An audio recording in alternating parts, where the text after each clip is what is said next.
Annelies Marie Frank, mais conhecida como Anne Frank, nasceu em Frankfurt e foi uma adolescente de origem judaica, vítima do Holocausto, que morreu aos 15 anos de idade num campo de concentração.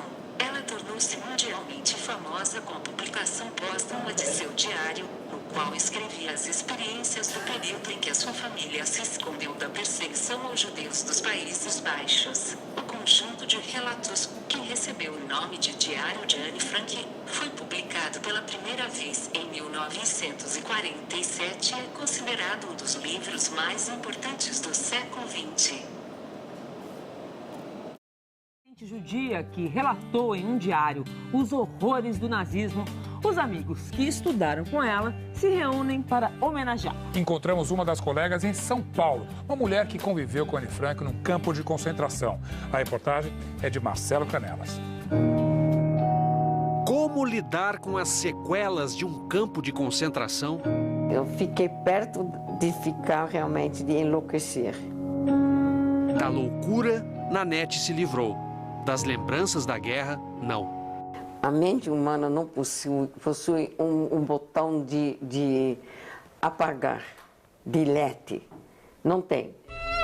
Nanete Koenig foi colega de aula de Anne Frank, a adolescente judia que se escondeu com a família para fugir dos nazistas na Holanda ocupada durante a Segunda Guerra Mundial.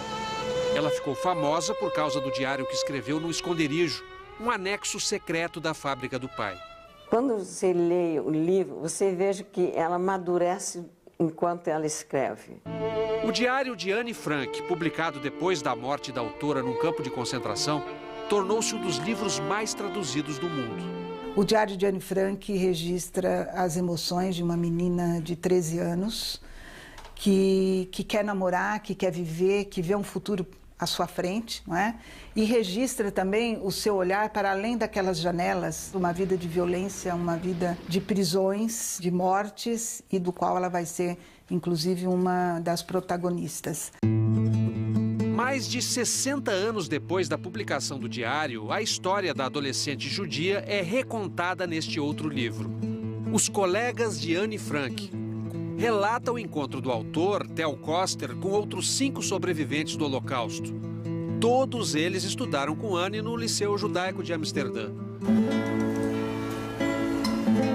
O encontro também foi registrado num documentário. Mooi, Nanny Blitz, Nanette Koenig. Leni. Os colegas de Anne Frank se reúnem na Holanda para ler dedicatórias deixadas por ela em diários escolares. 26 april, en dan heeft ze het hier over een lang gelukkig leven. Maar precies een jaar later, op 2 april 1943, is ze in Sobibor omgebracht. E se emocionam ao visitar o compartimento secreto onde Anne se escondeu. En dit is de geheime deur.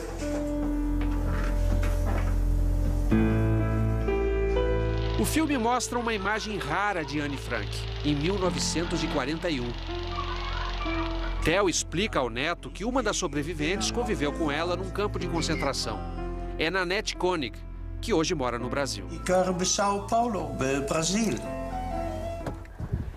Nanette mora nesta casa, na zona oeste de São Paulo, e logo no primeiro contato por telefone que fizemos, ela prontamente aceitou nos receber, deixando claro que lembrar talvez seja a melhor maneira de superar o passado. Tá, como vai? Boa tarde. Tudo bem? Tudo bom? Como vai a senhora? Tudo bem. Nanette tem 83 anos e vive na mesma casa desde 1959. Foi aqui, rodeada por um belo jardim, que ela refez a vida. Casou com um executivo húngaro, teve 3 filhos, 6 netos e 3 bisnetos. A curiosidade natural de todos era saber por que na família não havia outros avós, tios ou primos. Então, acontece o inevitável. O que aconteceu? Quando que está todo mundo? Nanette montou um museu pessoal para responder aos filhos, netos e bisnetos. O que foi, o que aconteceu e por quê? Dos tempos da perseguição nazista e do cativeiro, Nanette guarda fotos, documentos e lembranças dolorosas, como a última carta do pai, que, assim como a mãe e os irmãos, também morreu num campo de concentração. Carta do seu pai. É do meu pai. Olha o selo aqui, ó. O Hitler no selo. Olha, escrito em alemão. E e a estrela de identificação que os nazistas obrigavam os judeus a usar. Essa é a sua estrela? Essa é a minha estrela. Que a senhora usava? Usava, tinha a obrigação de usar. Nanete lembra claramente da festa de aniversário de 13 anos de Anne Frank, sua colega no Liceu Judaico. E aí eu vi os presentes que ela ganhou, e uma dos presentes foi o primeiro diário. Logo, Anne Frank iria para o esconderijo da família. Seus colegas permaneceram no liceu. Tinha 30, que só sobrava 14 para o segundo ano. Em um ano, metade da classe já tinha sido levada pelos nazistas. As pessoas foram desaparecendo aos poucos? Desapareceram. Porque tinha uma meta por semana de tantos judeus que tinham de ser mandados para Westerbork e para o campo de extermínio. Em fevereiro de 1944, Nanete foi levada para o campo de concentração de Bergen-Belsen, na Alemanha, onde encontrou Anne Frank muito debilitada. E como foi esse encontro em Bergen-Belsen, assim? Inesquecível. Eu primeiro a vi através de arame farpado. Foi a senhora que reconheceu? Ela estava embrulhada num cobertor, ela não aguentava mais a roupa cheia de piolhos, estava tremendo de frio e era um esqueleto. Eu até hoje não sei como os dois esqueletos pudessem se reconhecer.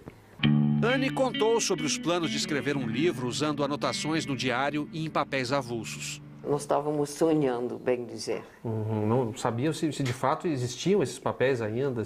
Não sabíamos nada. Nós estávamos sonhando com toda a convicção que as duas iriam sobreviver, que infelizmente não aconteceu.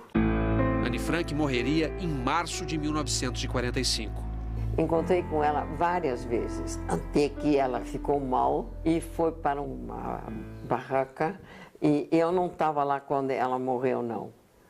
Aí nunca mais vi. Quando o exército inglês invadiu o campo de concentração onde estava, Nanete foi encontrada à beira da morte. Eu estava pesando, quando eu já tinha comido alguma coisa, 32 quilos. E só se salvou porque um oficial arranjou vaga num avião para que ela fosse levada à Inglaterra. Ele fez isso porque realmente ele era um judeu. Nanete nunca mais encontrou seu salvador. Quem viu o que ele viu, não era possível que ele mantivesse em contato, porque deve ter sido traumatizado fora de qualquer imaginação. Inimaginável para Nanete é ter vivido o que ela viveu e se calar. Dizer nunca mais não basta. Nós temos de fazer parte desse do nunca mais. Eu falo em nome de todos aqueles que não estão mais aqui para falar, para que eles sejam lembrados.